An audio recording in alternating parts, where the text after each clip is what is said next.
அனைவருக்கும் வணக்கம். எல்லாரும் எப்படி இருக்கீங்க? இன்னைக்கு செய்ய போற சாதம் பாத்தீங்கன்னா கிராமப்புறங்கள்ல நகரப்புறங்கள்ல பெரும்பாலும் செய்யக்கூடிய சாதம் தான். ஒரு அட்டகாசமான உடம்புக்கு குளிர்ச்சி தரக்கூடிய வெந்தய சாதம் செமையா இருக்க போது வாங்குடிக்குள்ள போலாம். இன்னைக்கு வெந்தய சாதம் பண்றதுக்கு நான் எடுத்திருக்கிற அரிசி பாத்தீங்கன்னா 1/2 கிலோ அரிசி. நம்ம வீட்டு அரிசி பொண்ணு அரிசி இருக்கு பாத்தீங்களா, அந்த அரிசி எடுத்திருக்கேன். இது ஊற போட்டாச்சு, இது ஒரு ஓரமா இருக்கட்டும். இப்போ ஒரு 75 ml கடலெண்ணெய் ஊத்தி இருக்கிறேங்க. தாளிப்புக்கு ஒரே ஒரு பட்டை, ஒரே ஒரு ஏலக்காய், கிராம். இன்னைக்கு நம்ம செய்ய போற சாதம் வெந்தய சாதம். 2 டீஸ்பூன் வெந்தயம் போட்டுக்கலாம். 5 டீஸ்பூன் கடுகு சேர்த்துக்கலாங்க. இப்போ அடுப்பை மீடியமான ஃப்ளேமுக்கு வச்சுக்கோங்க. இந்த சாதத்துக்கு எல்லா மசாலுமே அளவா போடுங்க, ரொம்ப அதிகமா போடக்கூடாது, சரிங்களா? எல்லாமே சேர்த்தணும், ஆனா கொஞ்சம் கொஞ்சமா சேர்த்துக்கலாம். வெந்தயம் நல்லா செவந்துருச்சு. இப்ப நம்ம அடுத்தது பச்சை மிளகாயும் கருவேப்பிலையும் சேர்த்துக்கலாம். நறுக்குன 2 பெரிய வெங்காயம் சேர்த்துக்கலாங்க. இது கூடவே ஒரே ஒரு சின்ன சைஸ் இஞ்சி துண்டும் ஒரு 10 பூண்டையும் தட்டி வச்சிருக்கிறேன் சேர்த்து. இது கூடவே கொஞ்சமா புதினா, கொஞ்சமா கொத்தமல்லி இலை. அடுத்தது 2 பெரிய சைஸ் தக்காளியை நறுக்கி வச்சிருக்கேன் சேர்த்து. இப்ப தக்காளி சேர்த்துன உடனே ஒரு 1/4 டீஸ்பூன் மஞ்சள் சேர்த்துக்கலாம்.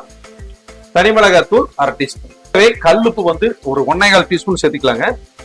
இப்ப இது எல்லாத்தையுமே நல்லா மிக்ஸ் பண்ணிக்கலாம். நான் அரிசி இதுல 1 டம்ளர் எடுத்திருக்கேன்.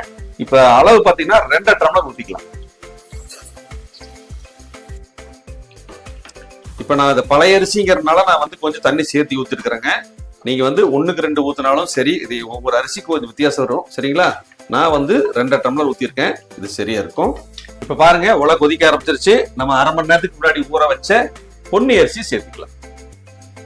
இப்ப இது கொதிக்க ஆரம்பிச்சிருச்சுங்க. நல்லா மிக்ஸ் பண்ணியாச்சு, உப்பு செக் பண்ணிட்டேன். இப்ப மூடி போட்டு ஒரு 4 விசில் விட்டுட்டு அப்புறம் உங்களுக்கு ஓபன் பண்ணி காமிக்கிறேன். இப்ப 4 விசில் விட்டு ஒரு 10 நிமிஷம் ரெஸ்ட் விட்டு இப்ப ஓபன் பண்ணிடலாங்க.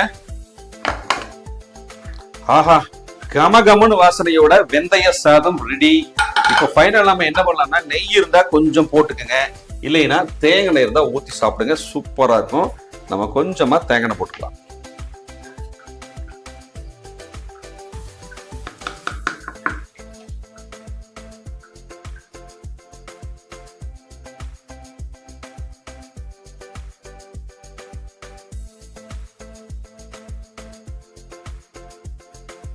இதுக்கு ஊறுகாய் மட்டும் தான் வைக்க போறேங்க. கரெக்டான ஒரு சைட் டிஷ் பாத்தீங்கன்னா கத்திரிக்காயும் உருளைக்கிழங்கு ஒரு பொரியல் பண்ணும் பாருங்க, அது சூப்பரா இருக்கும். அடுத்தது பாத்தீங்கன்னா இதுக்கு சிம்பிளா என்னன்னு பாத்தீங்கன்னா ஊறுகாய் வச்சு சாப்பிட்டோம்னா இன்னும் கலக்கலா இருக்கும். இதே மாதிரி நீங்களும் ட்ரை பண்ணி பார்த்துட்டு எப்படி இருக்குன்னு சொல்லுங்க. இந்த அருமையான வெந்தய சாப்பாடை நிறைய பேருக்கு ஷேர் பண்ணி விடுங்க. நன்றி, வணக்கம். அடுத்த பார்க்கலாங்களா? பாய்.